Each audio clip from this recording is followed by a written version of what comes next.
Waouh, les petits angoissés! Nous allons suivre aujourd'hui un commissaire qui, c'est le moins qu'on puisse dire, a le souci du détail. C'est parti. Berlin, 16 juin 1959. Le commissaire Schulz reçoit un appel téléphonique. Il émane d'une borne de police de la ville. Dans le terrain vague, près de la place de Stuttgart, il y a le corps d'une femme. Elle a été assassinée. Peu après, le commissaire Schulz est sur les lieux. Il redoutait ce qui vient de se produire. Depuis une semaine se tient, place de Stuttgart et dans les environs, une fête foraine qui donne traditionnellement lieu à des bagarres. Il n'y a pas de crime chaque année, mais c'est déjà arrivé. Le corps est celui d'une jeune femme blonde de 35 ans environ. Elle est vêtue d'une robe bon marché, la malheureuse a été étranglée avec son fichu et le meurtrier lui a ensuite défoncé le crâne. L'arme du crime a d'ailleurs été jetée à proximité, une brique couverte de sang mêlée à quelques cheveux. Les premières recherches du commissaire consistent à établir l'identité de la victime.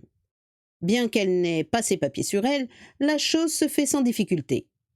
Il s'agit de Ulrich Hafner, 35 ans, plusieurs fois condamné pour vol et qui se livrait à la prostitution de manière intermittente.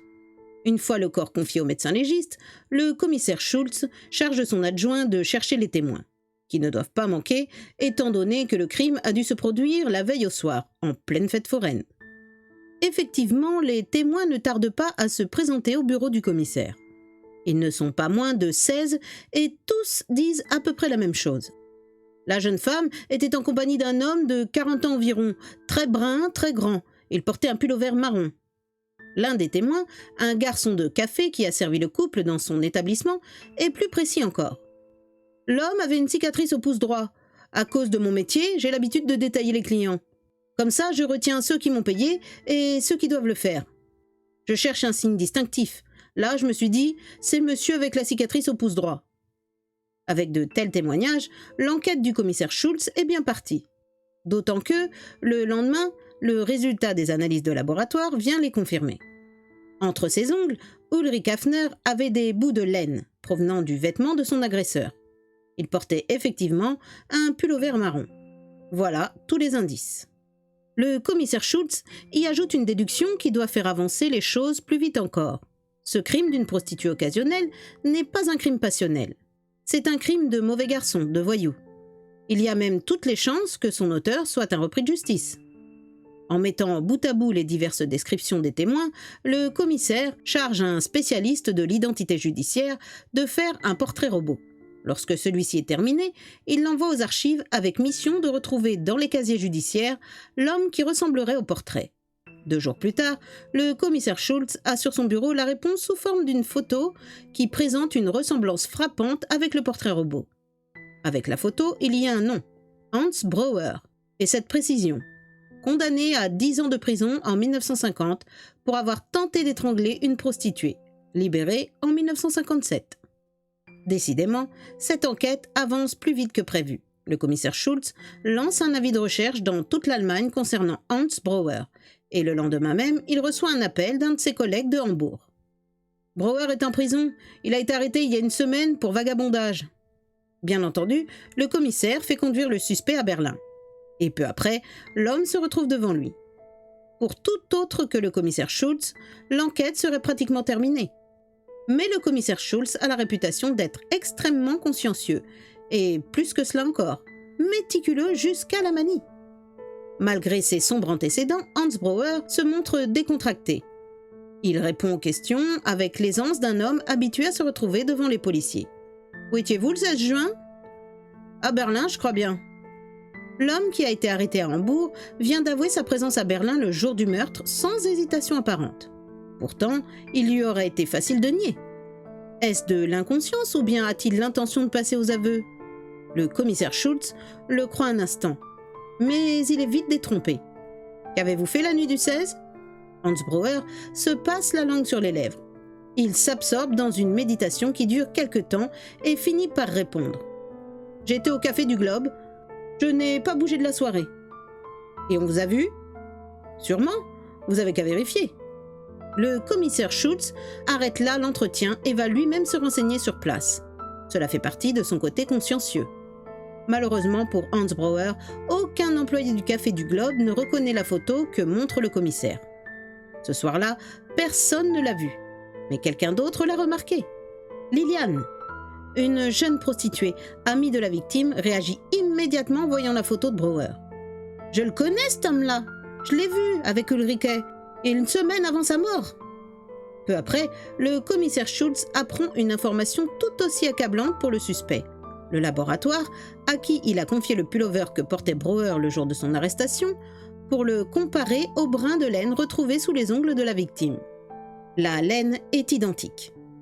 Cette fois, le commissaire, qui a convoqué Hans Brouwer pour un second interrogatoire, a tous les atouts en main. « J'ai vérifié votre alibi au Café du Globe. Il était faux. Personne ne vous a vu. » Hans Brouwer hausse les épaules, nullement décontenancé. « C'est fou comme les gens n'ont pas de mémoire.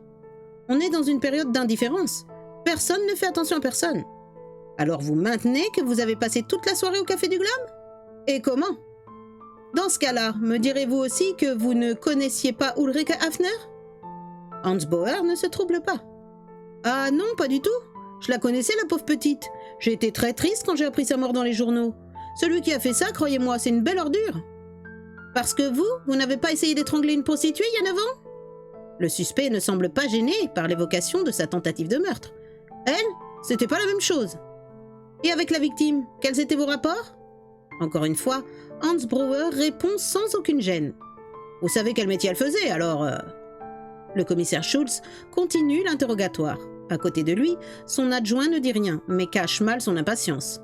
Brouwer est de toute évidence le coupable. À quoi bon aller plus loin?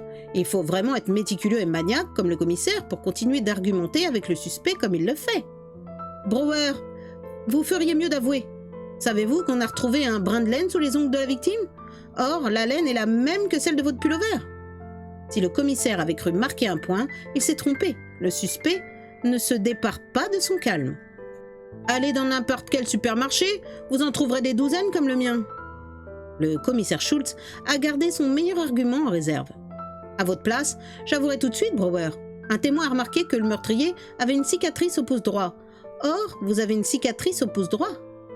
Hans Brouwer n'accuse même pas le coup. Cela ne veut rien dire, je me suis fait ça après à Hambourg, juste avant qu'on ne m'arrête. Le commissaire continue encore l'interrogatoire, mais sans résultat. Il finit par faire raccompagner le suspect.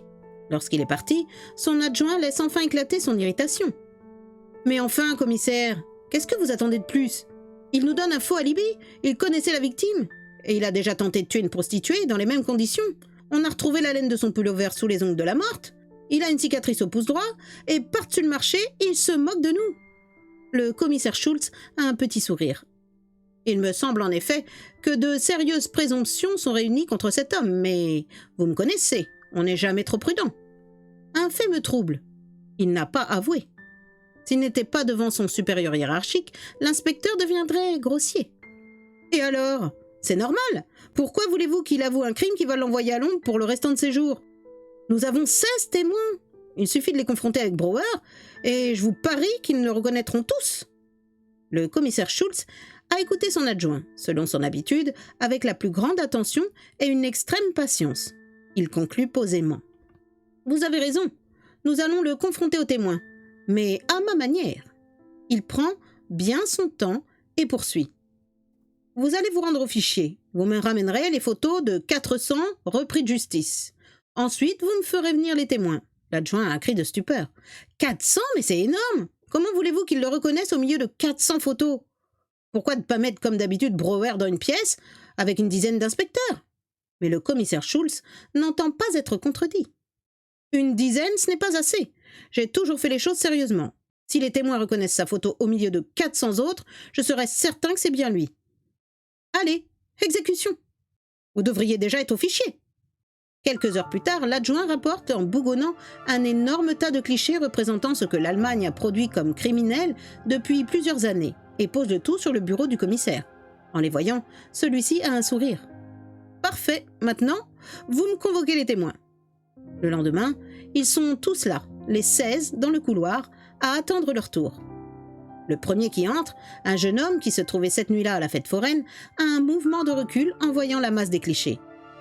Il va falloir que je regarde toutes ces photos ?» Le commissaire Schultz répond d'une voix cassante.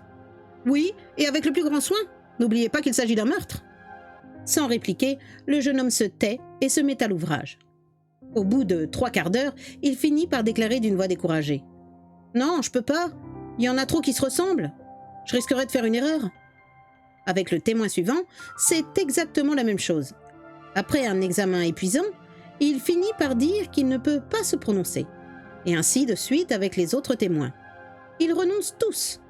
Au bout du 11e, l'adjoint du commissaire, qui s'était jusque-là contenu, à grand-peine, finit par éclater.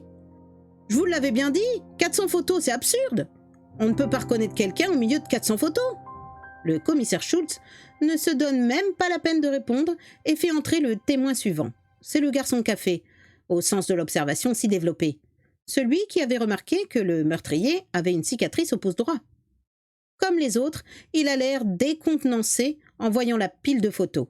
Mais il ne fait pas de réflexion et se met à la tâche. Au bout de 2 minutes, il s'arrête de feuilleter et tend un cliché. « N'avez pas besoin de voir les autres, c'est lui. Je suis absolument certain de ne pas me tromper. » Le commissaire prend la photo et à son dos, son adjoint pousse un juron. « Ce n'est pas la photo d'Hans Brouwer. C'est une de celles tirées du fichier. Le nom de l'homme est inscrit au dos, Werner Stoffer, condamné à 6 mois pour attaque à main armée. Il présente effectivement une ressemblance avec Brouwer. » Le commissaire Schultz remercie le témoin et donne les ordres à son adjoint. « Retrouvez-moi tout de suite ce Stoffer. Faites en sorte qu'il ne puisse pas quitter le pays, si, hélas, ce n'est pas déjà fait. » L'adjoint est abasourdi. « Mais enfin, commissaire, c'est une ressemblance, rien de plus. S'il n'y avait pas eu 400 photos, le témoin aurait vu celle de Brouwer et l'aurait reconnue tout de suite. Faites ce que je vous ai dit. Il faut vérifier. » Werner Stoffer est arrêté le lendemain matin. Il était à Berlin, ville qu'il a toujours habitée et où il avait commis la totalité de ses méfaits. Aussitôt, il est conduit dans le bureau du commissaire Schultz. Effectivement, la ressemblance avec Hans Brouwer est frappante. Au physique, du moins. Car son attitude est toute différente. Autant Brouwer était décontracté, et même insolent, autant Stoffer semble mal à l'aise. Il a la tête basse, et quand il la relève, c'est pour lancer un regard inquiet. Le commissaire Schultz ne dit rien. Il fait un signe à l'attention de son adjoint. Celui-ci regarde dans la direction que lui indique son chef et devient tout pâle. Werner Stoffer, dont les mains tremblent légèrement, porte une large estafilade au pouce droit. Le commissaire dit d'une voix douce à son adjoint « Vous voyez que la maniaquerie permet parfois d'éviter de fâcheuses erreurs. » Puis il se retourne vers le suspect. « Et maintenant, vous allez me dire ce que vous faisiez dans la nuit du 16 au 17 juin. » Voilà les petits angoissés, c'est la fin de cette histoire. Heureusement pour lui, le suspect, accusé à tort par la majorité des policiers, a eu la chance de tomber sur un commissaire maniaque et consciencieux. Sinon, il aurait fait un coupable idéal. À bientôt les petits angoissés.